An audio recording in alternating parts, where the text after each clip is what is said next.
Hey everyone, this is Jess from Showcode. Thank you for tuning in to this session. So I'm joined today by the lovely Arvind from R Squared Factory, who's going to be giving us a bit of a masterclass around storytelling. So very interested to find out exactly what we're going to be covering. So without further ado, I will hand over to Arvind and he'll be able to take it from there. So thank you very much. Any questions, just pop in the chat. I'll be monitoring them throughout the session. So thank you, and I'll hand over. Thank you, Jess. Hi, everyone. It's a pleasure to be here. Today, we'll be covering a little bit about storytelling. And very often when you talk about storytelling, the question is, what is it? What does it encompass? What does it cover? What is it? What is it not? So before we get into anything around that, storytelling essentially is just an art form of communication for me. I'll delve into that in a bit, and I've got a few slides for you guys to look at as well. But key thing here is that it's about understanding your audience and understanding, being able to communicate with them and landing your message successfully without having any distractions in between. So it ranges from just a standard conversation between two people, presentations to 4,000 people in a massive room, boardroom presentations. The art of storytelling is pretty much applicable everywhere. But before we get into that, let me fire up some things I've prepared for you. You should be able to see this now. Jess, just let me know quickly if you can see this, please. Yeah, all good. Perfect. Okay. So this is something that I am presenting regularly. This is something that I've put together. These are not my ideas alone. These are just experiences I've made across the different things that I've come across in life. So I've amalgamated them and I'm sharing those. Take everything I say with a pinch of salt. Challenge me on it by all means. Put them all the challenges, all the questions, or something that you really like or found new into the chat. Very happy to pick up on that afterwards. We'll be talking about this for about 15-20 minutes. And what we've got here is we've got principles about what you can take and apply in any form of storytelling that you choose to do. I've called this the art and the science of storytelling because there are two elements of it. And for me, in life, everything is an art and a science. You've got that measurable, repeatable, you've got that specific part of something, and then you've got that unmeasurable. You've got the artistic side of things where you didn't expect it would work, but somehow it did because there is something that you did that was unique. So both go hand in hand, and I'll show you what I mean by that. And I put a little quote by Plato here: "Those who tell the stories control the world." And that's because a lot of what happens around us is based on storytelling. It ranges from newspaper articles, what you hear about the war at the moment in Ukraine, ranging from what happened to the PM, why she resigned, what's going to happen next.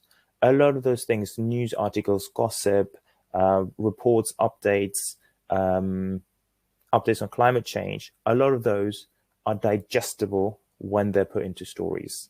And that's pretty much why we're talking about this today. So stories have been with us from the beginning of day and age. So even before writing or printing was involved, stories were passed on from generations to generations by word of mouth. You'd sit around the campfire, you'd pass around stories of what happened previously. Do you remember something? So it's an ancient art form that's been passed down generations, stood the test of time. Yet when it comes to the business world or when it comes to communicating formally, we don't think about storytelling as an appropriate means to convey a message. That might be something that's fun, engaging, but when it comes to business, all of a sudden we're like, no, I must do it in this structured way. Let me tell you, no one in a boardroom or no one in the world says, tell me something in a way that's really boring. But very often we start to think a certain way of talking is what makes sense, because that's what we've been taught. And what this masterclass is about is ripping that up and saying that that is part of the answer. If you really want to land your message, you want to try things in a way that's going to be appealing to your audience. So storytelling is something you can employ at any level of conversation by following some of these principles, but also by understanding what impact it has on your audience. So if you think about your favorite movies, songs, maybe song lyrics, books, any form of communication that you really enjoy, it is very often the storytelling that makes it resonate with you. It's maybe something that someone did, but why did they do that? How did they do that? How does it fit together into the bigger picture? What does that mean to you? How do you identify with certain characters or certain actions or certain motives? All of that is storytelling. It's what impact it has on you, the audience, and how that message was portrayed and conveyed to you. That's the bit that storytelling is all about. And as a general principle, you can then apply that to anything else you want to do. So what I'm going to show you now is I've got 4 principles or 4 pillars of storytelling that I've put together. Again, these are not necessarily my ideas, or I didn't think of these, but I came across these across my life, and I thought, okay, in a lot of things that I do, these seem to be the ones that stand out and help me a lot.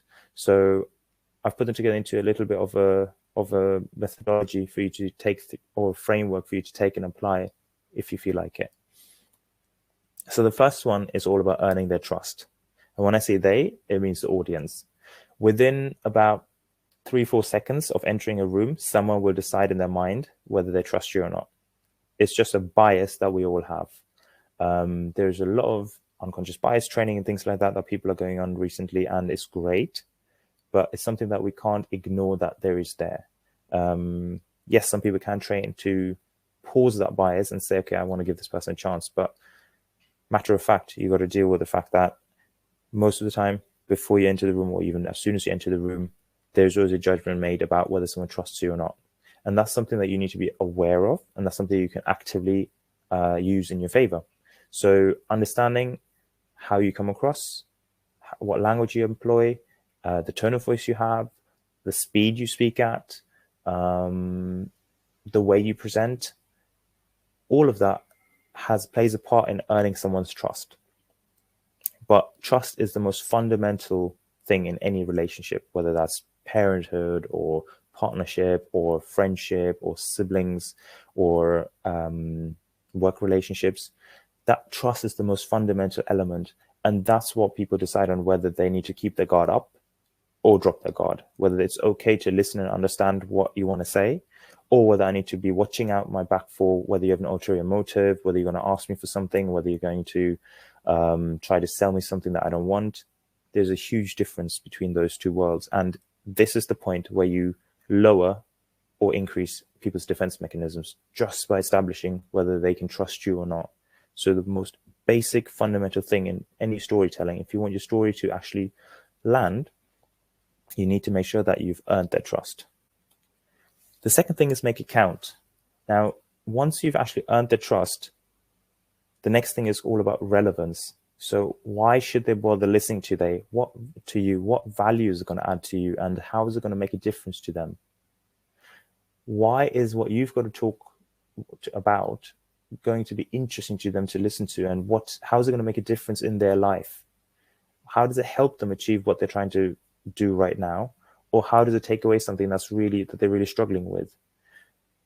Very often, a lot of presentations start with, hi, I am such and such. These are my credentials. This is what I've done.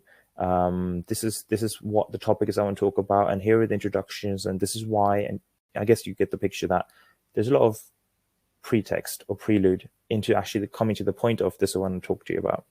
If you look at pitch decks of startups, they're very good at this. They have very short decks. It's like 4 or 5 slides. Very quickly, they get to the point of, this is the problem I'm trying to solve. This is the possible solutions that I have. This is the team. This is why you should invest, or this is why you should think about joining. So getting to the point fast is super, super important. I often say, very often, we put on a slide what we'd like to say, but what we should be really putting on is what we want them to take away. So making it count and refining the message to literally what matters to them is a second pillar, and is very, very important for people to grasp. Otherwise, you lose your audience. Even if they trust you, if it's not relevant to you, they'll be on their phone, they'll switch off, they'll look at something else, they'll multitask. So if you want their attention, if you want your message to land without any noise, very important to make it count. Next one is help them learn. So this is one that goes hand in hand with the fourth pillar, and that's all about education. It's by listening to you, are they going to take something away that they didn't know before? Or are you going to help them see something in a way that they didn't see before? So either a new lens or a new thing, a new approach. What is novel about the thing that you're going to say or that you want to share with them that they wouldn't have approached in the same way before? So all of these things play into helping them learn. It's something that's inspirational for them, to stimulate them to think in a different way. And that can come from anywhere. The best example I usually quote is the end quote of Ratatouille, where the critique recognizes that a chef can't come from anywhere, but best chefs can come from anywhere, which is that even a mouse can cook. So classic convention of you need to have a PhD, an MBA, you need to be a CEO. None of that really matters. Good ideas can come from anywhere. As long as they're refined and presented in the right way, anyone can learn from them. And that's what this is all about. Audiences want to learn. Audiences want to listen and engage and understand. And very often, audiences do give someone the benefit of doubt and try to see what they come. No one is going to sit in a room and say, oh, I really think this is going to be a rubbish idea and I'm going to waste my time. You will quite quickly understand whether an audience is attuned to what you want to say or whether they are switching off because they don't believe in it in the first place. But then you go to the first two pillars. If you get the first two pillars right, people will be very keen to understand what you have to say when it comes to the third pillar. And if that still doesn't work, you've got your fourth pillar, which is let them have fun. So again, you don't want a bone dry presentation. You don't want something where it's something that's just not engaging at all or not appealing. You do want to bring in some humor. You want to bring in some interesting thoughts. You want to bring in some lighthearted fun. You want to bring in something where people are keen to learn. And science supports this, because if you're having fun while you're engaging with content, you are so much more able to absorb it and retain it. So if you really wanted to remember what you say and leave an impact, do it in a way that's fun. Do it in a way that's engaging. Do it in a way that's compelling. And this is why it goes hand in hand with the education piece. So help them learn and let them have fun go hand in hand together, because you can do both in different ways, but at the same time. And that's the best recipe that I've found for getting my messages to land and for them to take something away. So those are the 4 principles of storytelling that I've put together based on the experiences that I've had. First part is all about trust, making sure that it lands well and that you have the best opportunity to be heard. Second one is all about relevance, so why you make a difference in their life and why they should bother listening to you. And the third and the fourth one is all about education and having fun. The next section that I'm going to show you guys is when you create a story. So this bit is more or less the art of storytelling. The next bit is the science of storytelling. So when you create your story, and this doesn't necessarily have to be a pack, I've made it relevant to presentation slides because that's currently how we communicate frequently, but it doesn't have to be. These can apply to a video, a prezzo, they can apply to any form of communication. And it's to stimulate you to think in a different way. But like I said, challenge it by all means, take it with a pinch of salt, ask me how this can apply or how it might not. So the first thing that you do when you tell a story is create an impactful opening. And that's all about either asking a question or leading with a stat or opening with a story, as in you actually have a story or a scenario plan that you're going to share with someone so that they can then get their minds into. Or the last one is a bit of a weird one. I'll come to that later, which is bringing in props. So you can bring in something that you demonstrate. All of these 4 things, so the question, the stat, the prop, and the story, they will engage your audience from the beginning. They will give them something to look at, think about, ask themselves, or make a decision on that will then engage their brain activity, and they will start opening up to what you've got to say. So creating an impactful opening is very important. It's like the first impression of your presentation or of your story. But with these methods, you've got tools to try to capture your audience early on.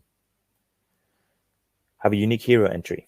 So this one is a bit of a weird one for people to think about when they do it the first time around. But as you start doing it, it gets more and more familiar.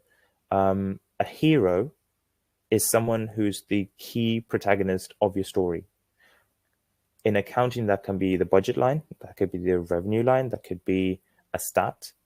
In marketing, that could be the audience that we're speaking to and what their opinions are. In a hackathon, for example, that could be the solution that you're providing and what that solution is, or the beneficiary of the solution.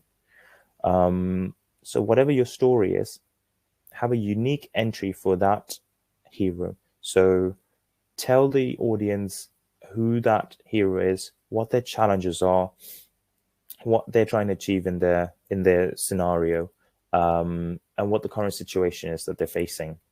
That's super, super important, because your audience will be able to empathize with the subject of your presentation or your story, rather than seeing it as a stat or as a number or as a figure. If you personalize it, then it is something that people can get behind and root for, or actually start interacting with in a way that they wouldn't usually do when it comes to a business presentation. So unique hero entry. Next one is build the climax.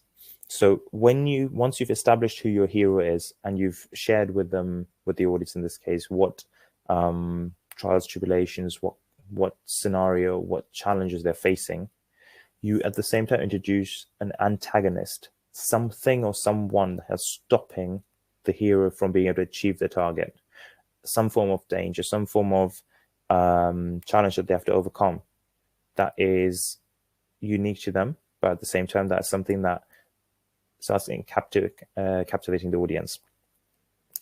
Once you start doing that, it is something that the audience will want to understand and learn more about, whether they actually will pass the challenge or not. This is where you start doing something like problem statements in hackathons, or problem statements in certain areas of business. When you look at challenge statements, where you look at I'm trying to find the right word at the moment, where you look at what's stopping your hero from being able to do it. So this is where you can either ask for help and say, I need more budget, or if we had this, or you present burning platforms. I was trying to avoid all the jargon, but essentially it's establishing the scenario that is preventing your hero from being able to achieve the objective. I think I'll leave it at that, because I'm missing the right words right now. But that's essentially what this is all about, this section. So you've got your unique hero entry. You've now established what it is that they're having a problem with. At the same time, once you've established that, you give them solutions. So instead of just outlining the problems, you look at what the suitable solutions might be and present those as well. A lot of people will then, once they've had a trigger, or once they've had an approach to what a solution might be, in their heads as audiences will start building their own solutions and adding to it and supporting what it is that you're saying as a storyteller. That again fosters engagement. That again makes them want to chip into the conversation and turn something, a one-way piece of communication, into something that can be more engaging, two-way, multi-way dimensional, that you can then build on. And last but not least, be prepared for the sequel. So that one is, if you've told a story really well, and if they've got enough engagement, and if there is enough people who support you based on that story, you will get asked to tell that story again, or you will get asked to tell another story again. And that is what this is all about. So far, we've had the art of storytelling with the 4 principles, and we've had a little bit of the science of storytelling with what the things are that you can do to make a story more compelling and have a presentation that's more impactful. So I'm going to stop there with the little things that I want to share you. These are nuggets that I've picked up on the way that have helped me a lot in a lot of the things that I do in life. I am very, very fortunate enough that I get to work for Oscar Factory, which is a division of Rolls-Royce, and we did a lot of work within Rolls-Royce, and we're now coming out of Rolls-Royce as a company, and we are offering our services externally. I am an actor, so a lot of what I do, I bring in on both sides of the game.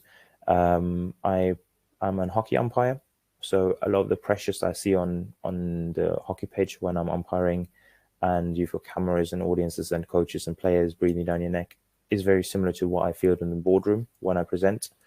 And I'm able to blend in all the different experiences that I have to help me tell the stories that I want to tell in ways that seem to resonate. And these are the nuggets that I have picked up on the way, and these are the things that I use on a regular basis, and I hope that they will add value to you as well. And I'll come out of this now, and I will ask Jess whether we've had any questions. Hey, yeah, no, thank you so much. That was super interesting. Yeah, I mean, I'm actually looking at all of our sort of presentation decks at the moment. Obviously, there's a huge part with the sales team of what we do. So yeah, so definitely some good tips there, because sometimes it's very easy. I love the bit at the beginning where you said, like, normally what we want to put on the slides is what we want to say, when really it should be something to take away. I think that's such a common issue you see with a lot of presentations. It's just people vomiting all of their words all over you. I mean, really just want it to be like really key and concise information for you to be like, oh, and get like the brain working a bit more as well. And as you say, get more people engaged. So no, super interesting. Thank you so much. I've definitely picked up a few bits. If anyone does have any questions, feel free to fire away. If not, I'm just going to quickly post, if you want, as long as you're okay, Alvin, but I'm just going to post your LinkedIn in here. So if people want to connect with you and ask questions directly, they can obviously drop you a DM on LinkedIn. But I'll just give people a moment or so to see if they do have any questions.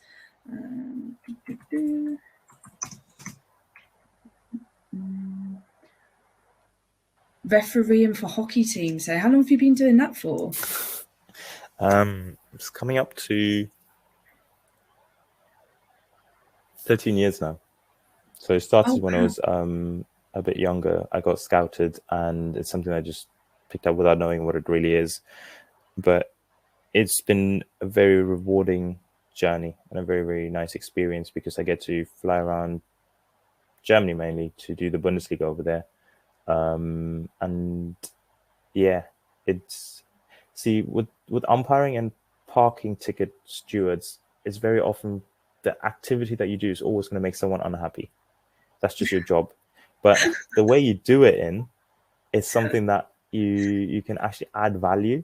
So in umpiring, yes, whenever I make a decision, one of the teams is highly likely to be unhappy because I've just either taken the ball away from them, or I've then I've penalized them for something that they either agree or disagree with.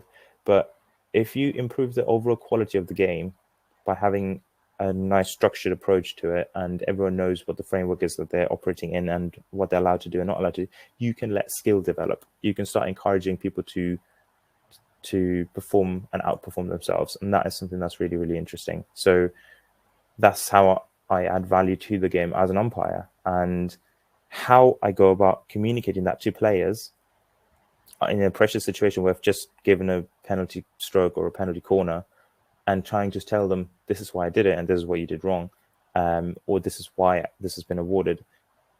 It's a split second between them saying, yeah, okay, that's fine, or them making a big fuss in front of all the cameras and all the audiences now thinking, oh, did the umpire get it right?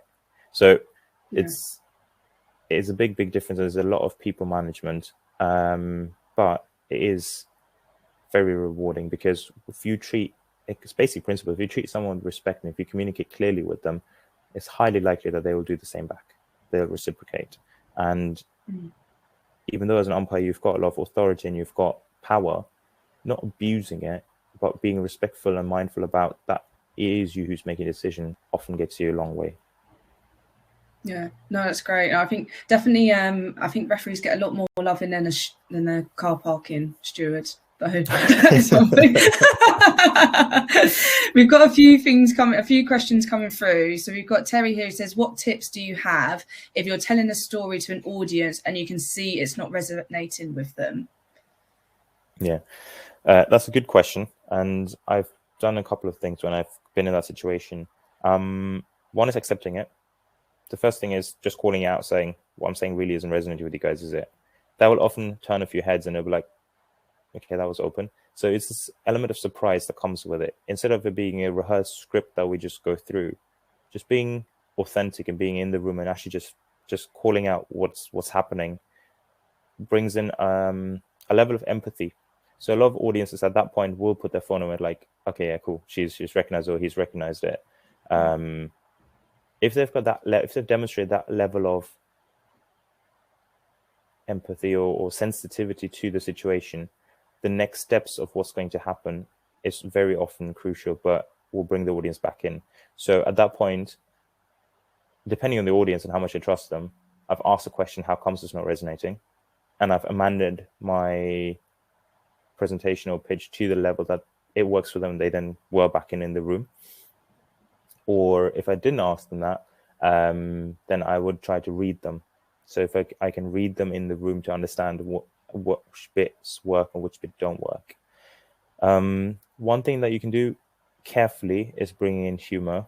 So as a next step after, as a next step after you've recognized it and called it out, you can bring in humor to desensitize and drop everyone's defense mechanisms, because very often you're disinterested or you're defending. One of the two is why you switch off from someone talking. As for the presenter to understand that, recognize it, and do something about it. And those are some of the things that I would encourage because they've worked for me. But in everything, the thing that we haven't spoken about here is the storyteller themselves. You need to do everything you do with vulnerability and authenticity. One of the strongest things you can do as a storyteller is show vulnerability, because very often people will not abuse it. People will not try to hurt you. A lot of people will see that you're vulnerable and they will tune into their own vulnerabilities, empathize, and they will then start building a bond with you in a subconscious way. And that is something that I cover in other areas. But yeah, that's how I would answer that question. Okay, that's great. Perfect. We've just had got another question, but first we'll just got Antonio who's just requested to speak. So may have a question coming through in 1 second. If Antonio is still there, if you want to ask your question, give them a moment. We may not. No worries. If not, no worries. We've got Kimberly. So Kimberly, could you give a specific example for a hero entry? I'm still a little confused about what it means. Yeah, cool. No problem at all. So when it comes to hero entries, it depends on who your hero is. That's the first thing you need to establish. Who's the subject of your presentation or your communication? So I'm going to make this example clear on a presentation, but I just want to say that you can apply it to anything. So in a presentation, if I am trying to pitch an idea, the idea itself is my hero. So let me give you an example of the scaling up of sustainable aviation fuels. So we need fuels that are sustainable for aviation, and I want the company to give me money to scale them up, because they cost 2 to 5 times more than conventional jet fuel. It's not really adding up financially, but I think it's the right thing to do. So my hero in the story is sustainable aviation fuel and the scaling up of it. My hero entry would be after having opened the presentation with either a question or a stat or a prop or a story. In this case, I think I would leave with the stats about how much pollution is being created by not having SAFs. Then I would introduce SAF, and I would do that in form of an iconography or as a picture, or I would do it as a character that represents what sustainable aviation fuels are. So it can be a green or a blue drop. It can be something that you start personalizing so that people can empathize with it. When you say entry at the same point, you're establishing the context that it's being in. So I would then draw a picture around it, which is all about, is it endangered? Is it difficult? Is it how much it is? So one of the things I want to show is that SAFs make up at the moment about 0.026%, so less than 0.1% of all jet engine fuels. So it's in the minority and the stark minority. So I would show that, and I would start to get some empathy for trying to support an underdog. So it's the right thing to do, and it's an underdog, and it's something that we need to scale up, because otherwise the world is just going to down the drain, which currently it is already, but we can do something about it. So that's how I would introduce the idea of SAFs, even though all it is just a word.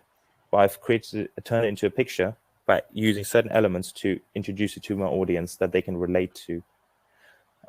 Does that help with the question, specifically to Kimberly? We'll see if I'm sure Kimberly will reply very shortly. Okay. Antonio, in the meantime, has been able to join us. Antonio, I know you had a question. I think you've raised your hand to speak. So if you wanted to ask your question, please fire away. I was just waiting for Kimberly to see if that was a good enough answer. Yeah. Can you hear me now? Yes. Yes, now we can. Nice to meet you. Nice to meet you. Thank you so much for the session, Arvind, and thanks for organizing. Yes. Yeah, I've got a quick question. You mentioned, Arvind, the importance of the opener, and I wanted to know how does it link and how does it work with the different steps you mentioned about how to earn the trust of the audience. And could you share any specific example, please? Thank you. Yeah, no problem. So I want to distinguish both, because earning their trust happens before you even open the presentation. The opener is for the content specific. Earning the trust happens either well before you enter the room, even through email communications, accepting the message, the invite, anything really, any form of things that people can form an opinion about you or about what you're going to say is already partially impacting whether they trust you or not.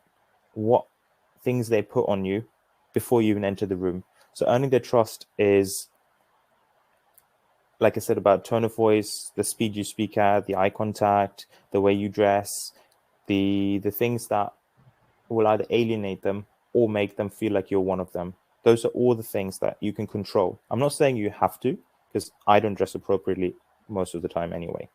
Some of the things I literally don't care about, but I am completely aware that it's important and that it can bite me in the back if I don't comply with what's expected. So those are the things that foster trust. But the biggest thing that will foster trust is when you can establish that you have no other motive other than what you came to do. So that's very, very important for establishing trust. So establishing that they have no reason to raise their guard or have a defense mechanism, that they can trust you without having to watch their backs. Your face just turned a little bit when I said that. Is that confusing, or does that make sense? Yes, a little bit confusing, to be honest. I mean, what do you mean exactly with that? Okay, so when I come into a room and I'm trying to present something, there is a level of inherent trust that's given to me, depending on what culture it is, what the room is, what the biases are, all those kind of things. People will have formed an opinion about me when I enter. Then based on what I do, the trust will either increase or decrease. So I have control over that bit. And that's why I'm saying, if the trust drops, their defense mechanisms will go up, because they will protect themselves from what they think I'm saying, what's plain wrong. Or if say on a budget situation, if they know this is a budget situation and I'm asking for money, they will think of all the reasons to say no without even having heard me, if I haven't heard their trust, earned this trust straight away. Sales conversation. I mean, just spoke about sales. Same thing. You know, a salesperson is trying to reach out to you. Oh, here we go again. What do they want? They just want to sell me something, right? These are some of the things that come in. If you have an original approach to it, or if you do get through to the person, you have the conversation and you do show that you're not all about sales, but you want to add value and only make a sale if this is right for you, it becomes a much more trustworthy conversation. So you do those things with basics like tone of voice, getting straight to the point, making clear what you want to do, not showing an ulterior motive. So you're not showing it, but actually showing that you don't have one. Those are the kind of things that you show that you play with an open hand, and that will increase the trust. So that's that bit. The second bit about the opening is all about how you capture attention.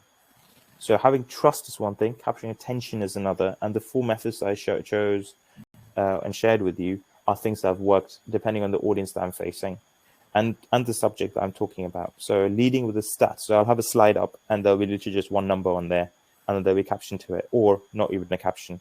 They will need to work out what it is. And by talking about it, they will understand. Most of my presentation slides are like the ones that I showed you, empty with a picture and a quote or something, one piece of writing.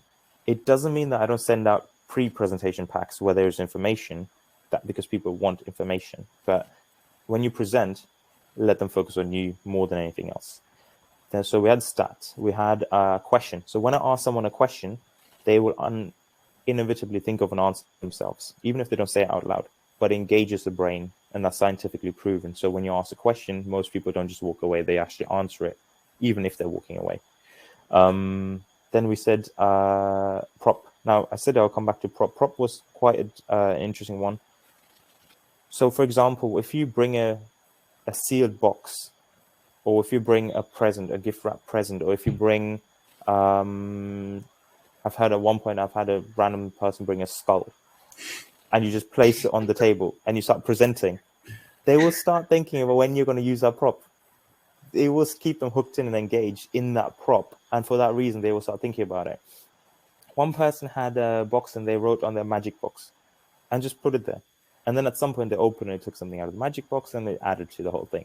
This is very good during product demonstrations, for example, when people get to touch, feel, sense, and get engaged with the thing that you're trying to talk about.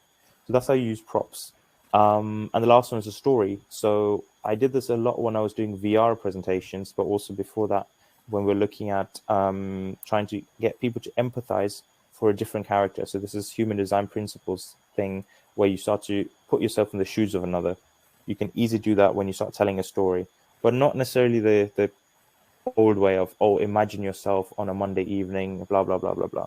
Not like that, but genuinely cutting to the story and saying, this is story, this is what someone goes through, this is what happens, and making it relevant to them so that they can put themselves into their shoes. So that's the difference between trust and impactful opening. One is personal to you, the other one is very much to your content. That's how I've split it, and that's how I would answer that question. Does that help? Yeah, definitely. Thank you so much. Awesome.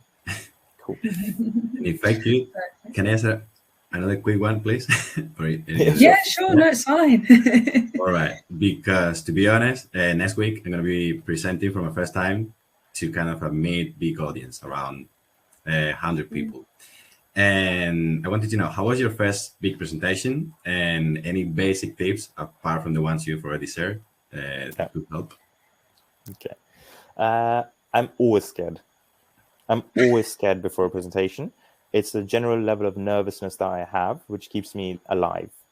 Okay, so it's like adrenaline. It's always scary. Not want to talk about it, but that 3-4 seconds before the camera goes live, or before I step on the field, or before I get on stage, always scary. Always scary, but in a good way. So that, I don't know about you, but for me, first time, it was huge. My mouth started going dry. I have an issue that if I'm in a fight or flight situation, that I start sweating a lot. And all of this happened. So it's like all of this happening at once. I'm like, oh my God. At the same time. Yeah, exactly. And the thing that helped me was 2-3 things really. One, instead of focusing on me as a speaker, I believed in the content that I had to say. I believed in the fact that I had something important to say, and that people wanted to actually hear that.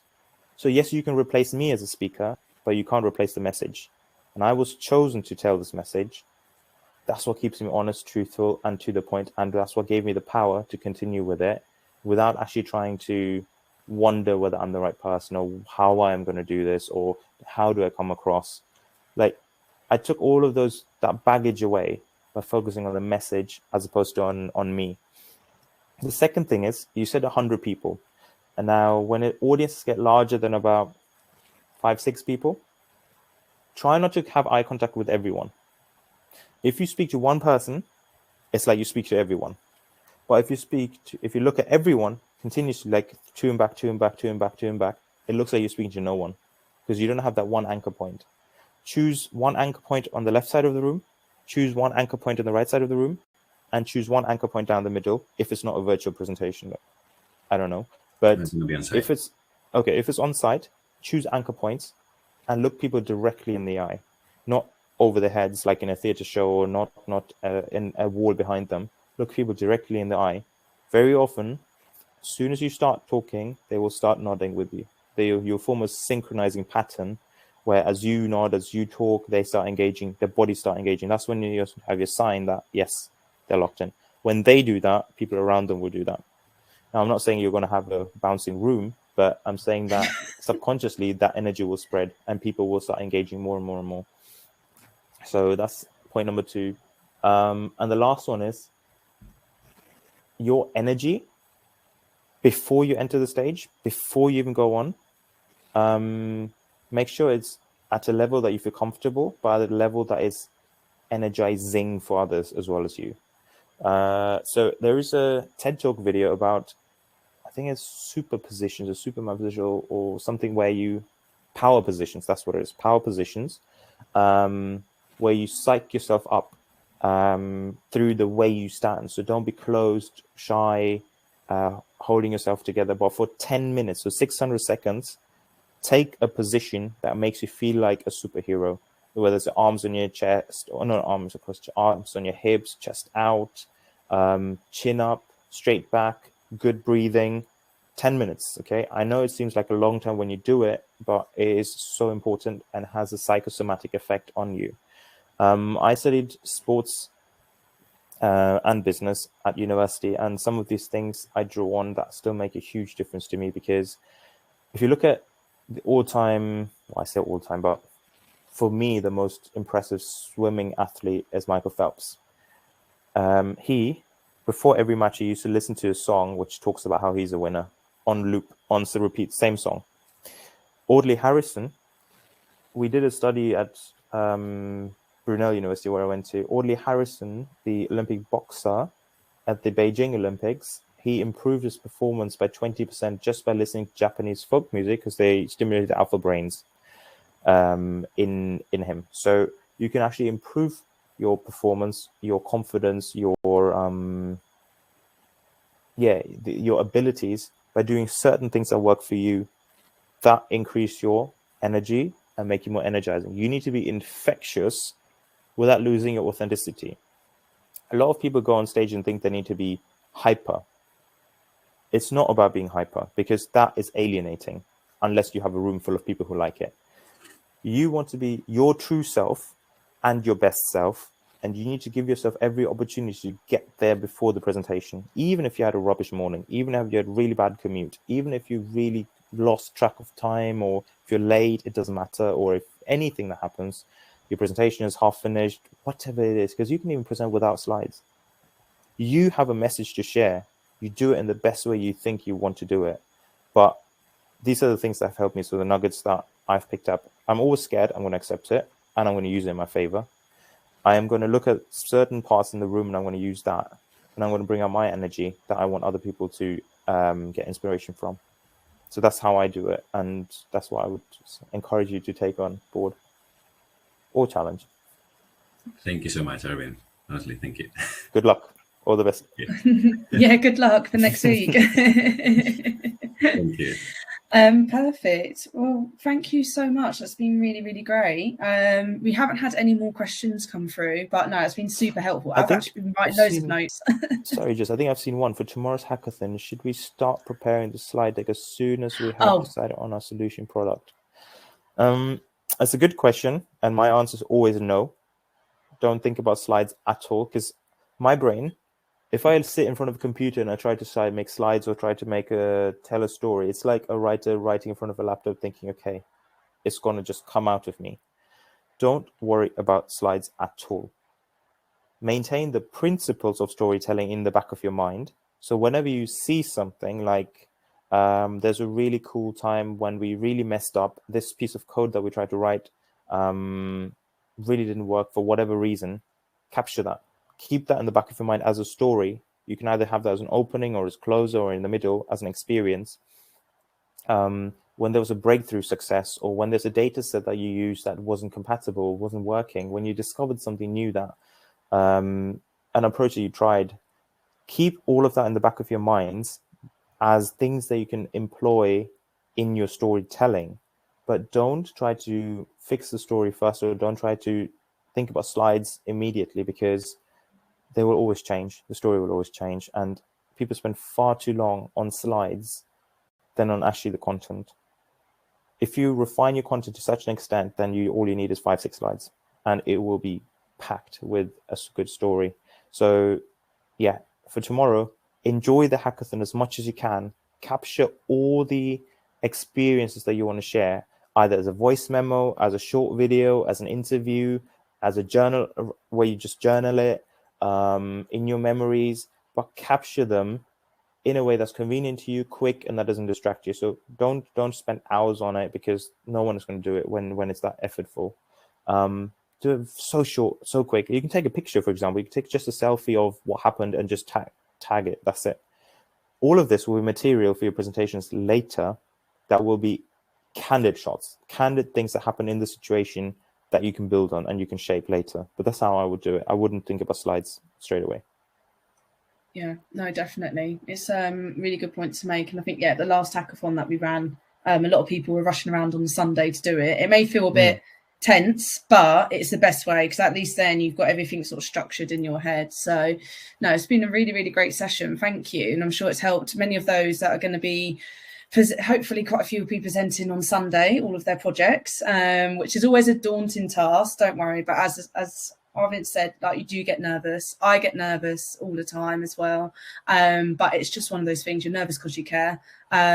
So yeah, and everyone in the room will be in exactly the same boat as you. So don't let the nerves get the better of you. You'll see at the weekend, if you've not been before, it's such a welcoming community. So yeah, looking forward to seeing everything, all the projects that everyone builds. So thank you. Oh, last question. Oh, sorry, Antonio. Any general advice about body language presenting on site? Yeah, so open and approachable as well as confident. So you yourself want to be tall and strong. If you look at like prime minister debates and presidential debates, all of them have a display of body language that instills confidence in the speaker, which means that it'll infer confidence in your content. If you're clear, upright position, strong back, if you're open, so no cross gestures, if you've got a gentle smile, you can tilt your head a little bit to the side, which makes it more approachable if you want to. All of these things are good things to pick up for in terms of body language. The only problem is the thing that I would warn about: if you do it too much, either it becomes fake and repetitive, or if your back is up too straight and you're like too stiff, it comes across as authoritarian. You don't want to be coming across as I'm the boss, I know all the answers. You want to be approachable. You want to be authentic, your true self, and you want to be comfortable. So choose a position that is as upright as possible and as open as possible for you, and just maintain that. Because unless you're comfortable, if you're really struggling with body language, it will show in your content. Because communication, I think the stat is only 3% is words, 8% is the way you say it, so intonation, structure, all that, but the rest is body language. So if you're struggling with body language, trying to monitor that, the rest will go out of the window as well. Just be comfortable in yourself and try to maintain an approachable, open position, and have your back relatively straight to your comfort level that instills confidence. And that's it. That's all I would focus for on the day. Unless you're really doing some fancy stuff with open mics and you're changing stages you're walking about, or you're jumping from one place to another, you're doing a product demo or something, then I'd think about how transition points work. But if you're standing, stand. Don't walk too much, because that is not great. You can walk when you have a purpose to walk. Otherwise, stand. That instills confidence. If you need to walk, choose and do it consciously so the audience tracks you and stays engaged. But don't keep walking up and down, because it makes it look like you're nervous and it just is disengaging. So that's all I would say on body language and positioning. Perfect. Thank you. No, that's really good. I've actually got a talk myself next month. I think it's about 70 people. So not as many as Antonio, but I had about 150 people early in the summer, and I'd never done like a public speaking gig. And it's like, it's one of those things. Once you get one under your belt, you then kind of know what you can improve on, and you watch it back and stuff. So best of luck, Antonio. I'm sure you're going to smash it. And if you do any more in the future, they will get easier and easier. Just taking on these tips and so on, and just keep refreshing everything that you do. So yeah, unless anyone else has any last minute questions, it's been a really, really great session. So thank you so much, Arvind. I wasn't sure that, is there anything left that you wanted to finish on? Thank you for having me. That's it. Perfect. No, thank you for running the session. And I wish everyone all the best for tomorrow. If you're an Athena, I know Athena was sold out very, very quickly. So not everyone who's here might have the opportunity to go, but it is an amazing event that we're so proud to sponsor. And this is not the sponsorship spiel, it's just literally what I want to end on, because the point that I was trying to say is that I hope that everyone has fun, and anyone who doesn't get to join this year can join in the future. Because it is, we're really, really excited to see what people come back to us with, because our challenge statement is, how can you decrease the carbon emission in our homes? And it's such an important topic right now. So we're really, really, really looking forward to what people bring back to us. So No, looking forward to it. If you are able to come this weekend, our Squared Factory they'll have an area upstairs, and then downstairs in the command room, they're taking over the whole area. So if you do want to take part in their particular project brief that they're setting, definitely get a space in either upstairs or downstairs in the command room, and they'll be there to help you with any questions you may have. So thank you so much. Looking forward to the weekend, and I'll see everyone tomorrow. I know most of my team are at the venue today setting up, so very, very exciting. Lots of stuff being sorted currently. So yeah, I'll see everyone in the morning, and any further questions, just fire across to us, and we're more than happy to answer them throughout the day, whilst everyone's sort of prepping for tomorrow. Okay. Right. Thank you, everyone. See you later. Bye.